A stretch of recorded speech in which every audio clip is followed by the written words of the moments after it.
Good afternoon, everyone. Before we start, I just want to acknowledge our law enforcement partners joining us here today. Bill Sweeney, Assistant Director in charge of the New York FBI office, and Sean Benedict, Special Agent in charge of ATF's New York Field Division, and Philip Bartlett, Inspector in charge of the U.S. Postal Inspection Services New York Division. And in a moment, you'll hear from Mayor de Blasio, and you're going to hear from Bill, and then from John Miller. And John will provide you with an update on the suspicious package investigations we're conducting here in New York City. First and foremost, my message today is that New Yorkers are safe. There are no current credible threats to any individuals, organizations, or locations here in New York City. New Yorkers are safe, but everyone, all 8.6 million residents and the millions of visitors who come here every year, should always remain vigilant and aware of their surroundings. As always, I urge people to alert us to anything that might seem strange or out of place, or anything that makes them feel uncomfortable. They can flag the cop, call 911, or call our toll-free counter-terrorism number, which is 1-888 New York City Safe, and that's for anything new or if someone has information about any of the incidents this week in New York. We don't underestimate the difference even one person can make towards our collective safety, and neither should the people of New York City. I want to reiterate, as I did yesterday, and as I do anytime we talk about far-reaching investigations of this nature, or of any other kind, that nothing we do in law enforcement we do alone. Through our Joint Terrorist Task Force, comprised of professionals from the agencies you see here today and others, we are investigating all of this with great precision. And I can say with certainty that we will identify and arrest a person or people responsible for these acts. Make no mistake, New York City's intelligence and counterterrorism capabilities are second to none.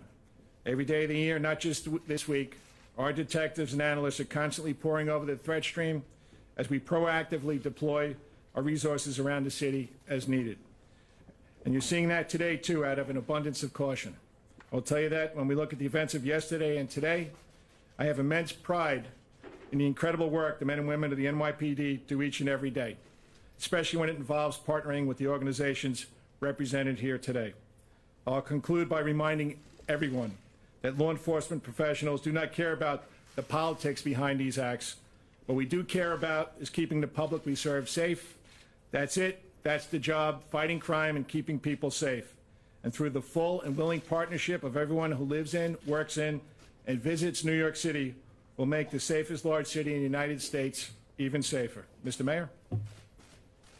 Thank you very, very much, Commissioner. I want to express my appreciation to all the men and women of the NYPD who have done an outstanding job yesterday and today addressing this situation, and to all of our partners, federal and state partners. Everyone has been working together to address this forthrightly.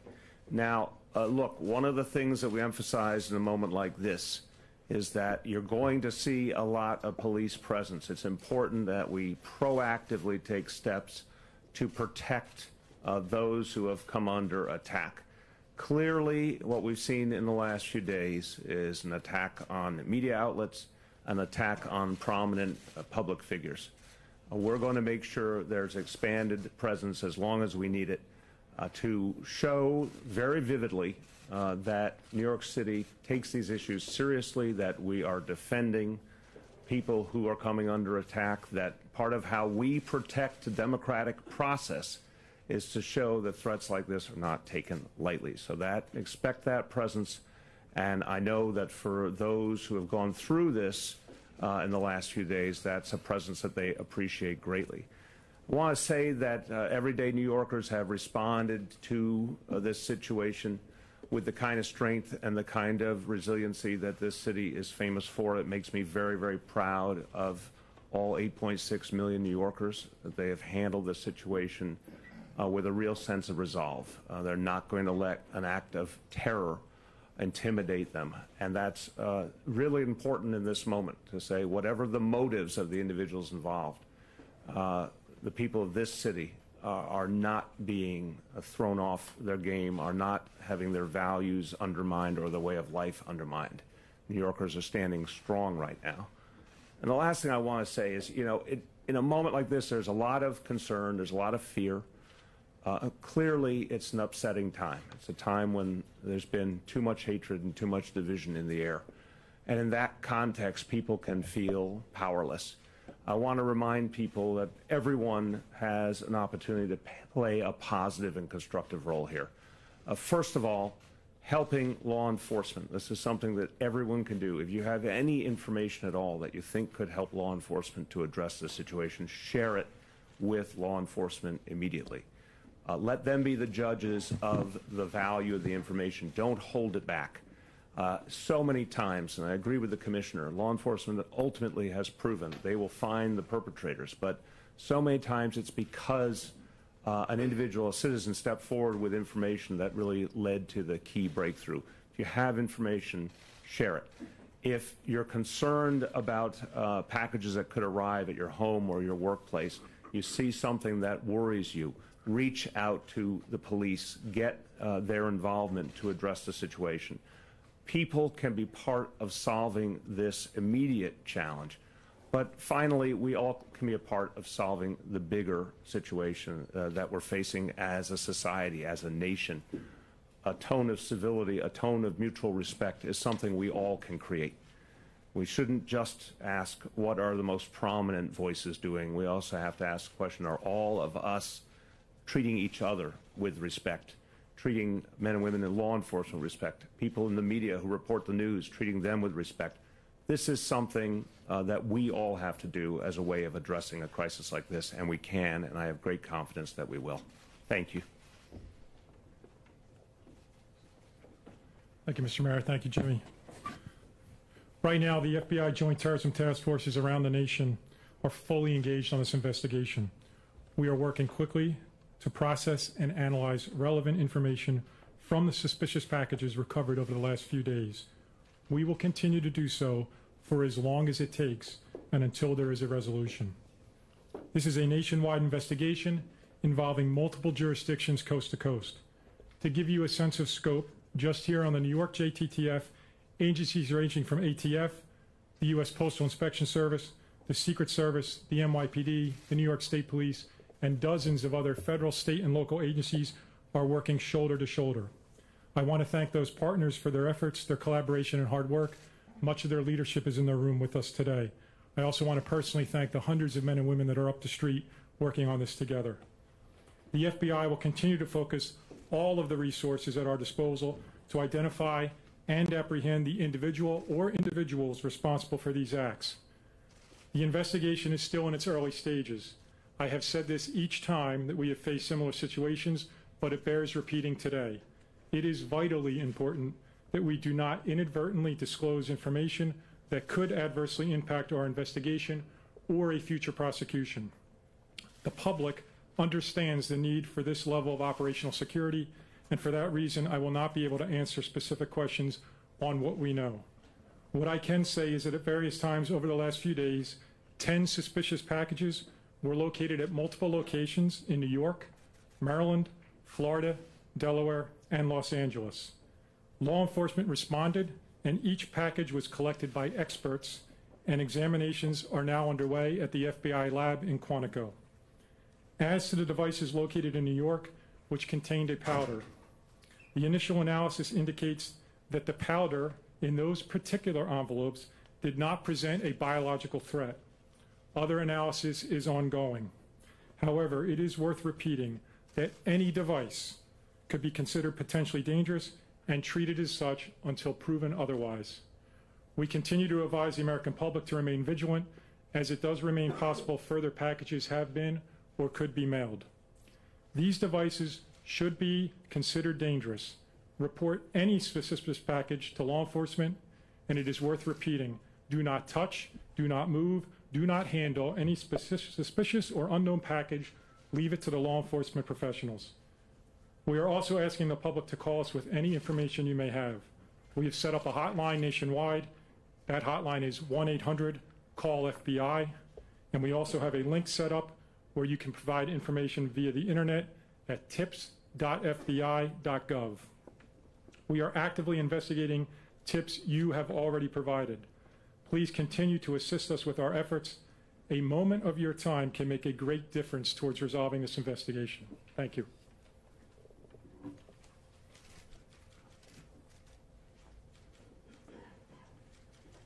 I think most of you are up to speed on the events that occurred outside the Time Warner Center at CNN yesterday. What I'd like to do is kind of walk you through the timeline of the events of this morning on Greenwich Street.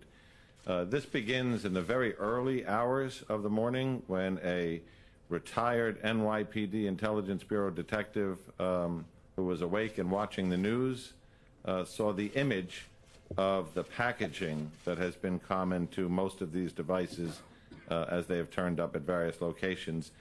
And it struck him that that looked very much like a package he had seen on Tuesday in mail he was to screen for Robert De Niro Productions at their offices on Greenwich Street. He contacted, based on his experience, he knew how to call the bomb squad directly. He spoke to the bomb squad. They advised him to also notify the 1st Precinct, and they went directly to the scene. They were met by emergency service, who with the 1st Precinct were able to locate, based on the security director's instructions, the package where he described it. The bomb squad was then able to use their expertise and equipment to safely package that intact, remove it safely from the building, and then place it in the total containment vessel, which is our bomb transport vehicle, and bring it to the Rodman's Neck range, where it joined the other devices that we got from CNN and from the FBI and Westchester County authorities. By late this afternoon, all of those devices should have been transported by the FBI to the FBI lab in Quantico to be examined by their explosives people, so that all the evidence from all of these incidents are in one place. I'd especially like to commend the work of the JTTF. Was in the command post last night as they pulled an amazing effort together with other joint terrorism task forces around the country to run leads, and with FBI headquarters, the work of the Intelligence Bureau detectives under Chief Galati, who have been assisting as a virtual extension of the JTTF as leads come in, the public for calling those leads in, not just to the FBI hotline, but to the NYC safe number that goes to our ops desk. We're up 139% in those calls, so when we ask people to come forward, they do it. Particularly to the bomb squad, detectives and supervisors who, whether it's 1 o'clock in the afternoon or in this case 5 o'clock in the morning, are right there with the right equipment, the right training, and know what to do. The emergency service people who drive that truck with the device in the back, the highway people who escort them, and of course all of our partners, postal inspectors, ATF, and of course the JTTF. It's a large team effort, and we're looking for the continued help of the public. All right, at this point, we're going to take some questions. Yep. Second row. Were these devices rigged to explode, or do you think they were more sent to intimidate? So we're not going to, as Bill said, we're not going to give you 100% accurate description of what the devices were, but we have to treat them as live devices. This is a protocol that our bomb squad people use, and it keeps everybody safe. Yep, in the back row. Is there any reason to believe there may be other packages like this out there? Yeah, we don't know at this time, but with the postal services that are here, we're doing our best to make sure that if there are any out there, we identify them quickly. Yeah, in the back. You said that the powder wasn't biological. Is it a talcum powder or some other type of powder? And also, are you exploding the bombs at Rodman's Neck, or you're taking them to Quantico unexploded? No, we are transporting whatever evidence we have down to Quantico. And as far as the powder, we're just going to leave it as to what Bill said, that it's not biological. And we're still testing it. Yes, in the back row? 2 questions. First of all, is it, I saw reports that they may have come from Florida. Are any of them, have they been hand-delivered or delivered via courier, or were they sent through the mail? Could they have come from Florida? And then my second question is, what, in terms of being proactive and identifying potentially new targets, are you doing anything to look for other celebrities or TV organizations? Bill, do you want to talk about the first part of your question? And John, maybe you can get the second part, what we're doing proactively? What was the first part of your question again? I'm sorry. Could they have originated in Florida? Were any of them sent, how many of them were sent through the mail versus delivered by courier? So I'm not going to get into specifically where we think the packages came from. Some were obviously delivered or in the postal system. I'll leave it at that. Other than that, I'm not going to get into a description of where we think the packages originated. I would reiterate, regardless of where people think they originated, if you see something suspicious or you think you may know information, please provide that to us at those 2 tip lines. Commissioner? Hold on 1 second. We have a second part of that question. To get to the second part of your question, when there was the first device targeting Mr. Soros, we went to all the locations that were associated with the Soros family, Soros businesses, places that Soros contribute to. When that developed the next day with the bomb at the Clinton residence, then the Obama residence, we really widened our outreach.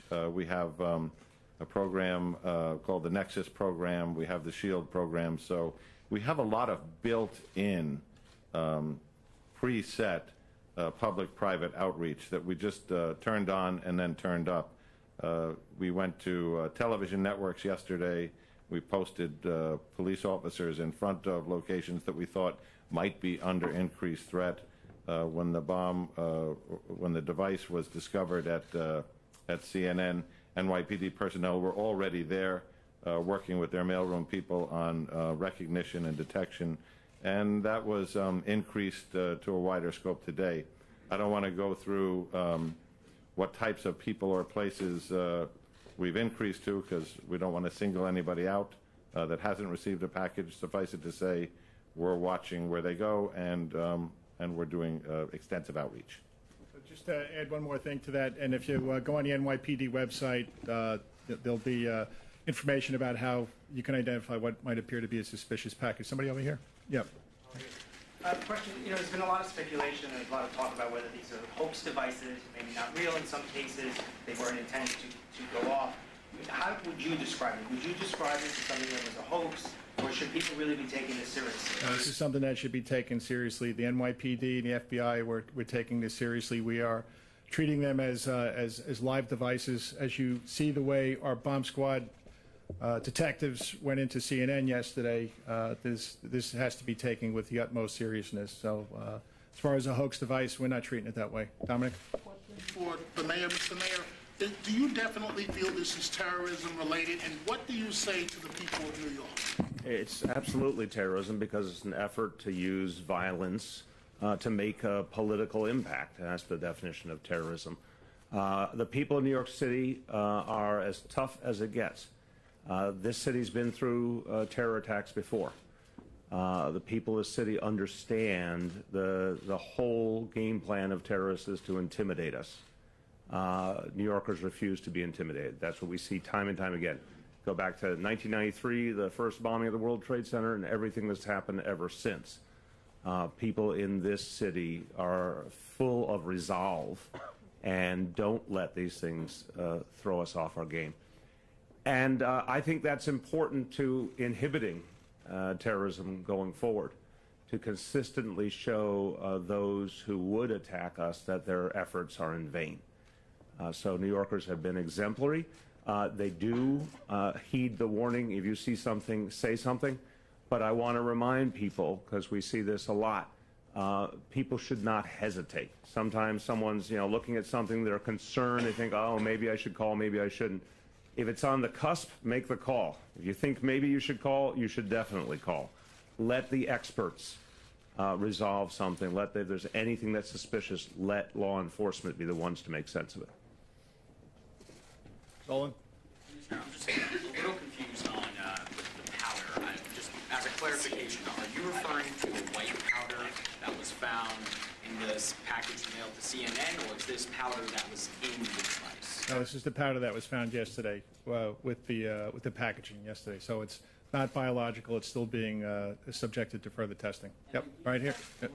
About the officer, the retired officer who found the package at De Niro's property? No, just I'll say that I'd like to thank him for doing his job correctly.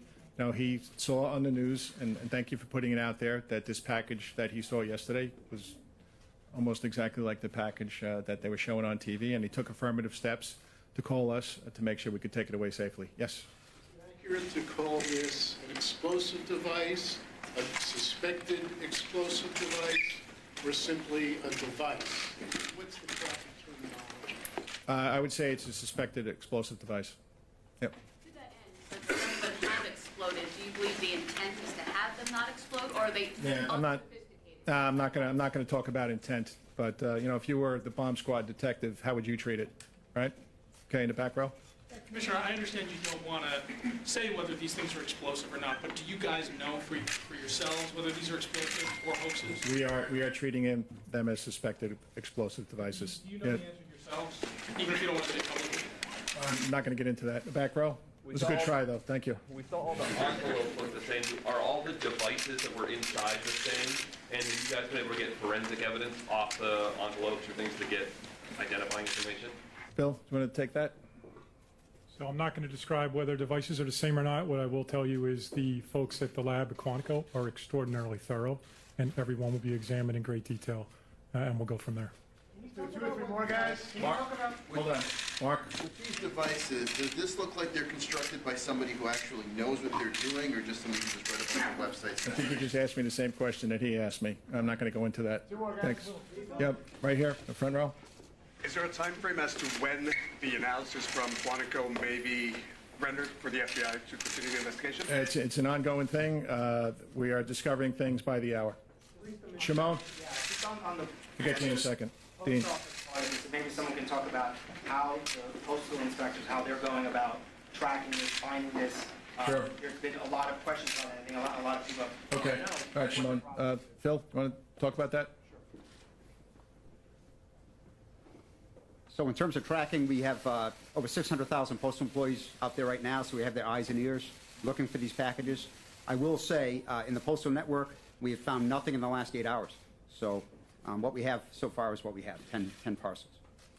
So what does that indicate to you, if anything at all, in terms of how significant is that you haven't found anything else? It's not really significant, although, again, it's working. We've got our eyes and ears of the postal employees, highly trained postal inspectors out there, searching postal facilities, looking for these devices.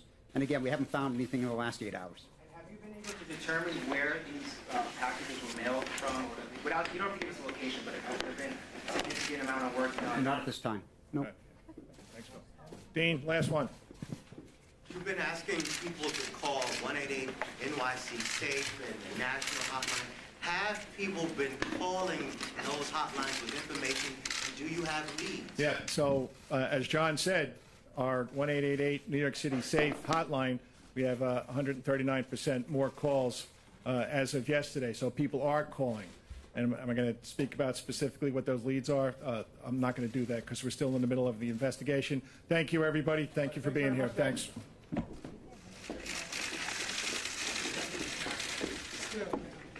Good.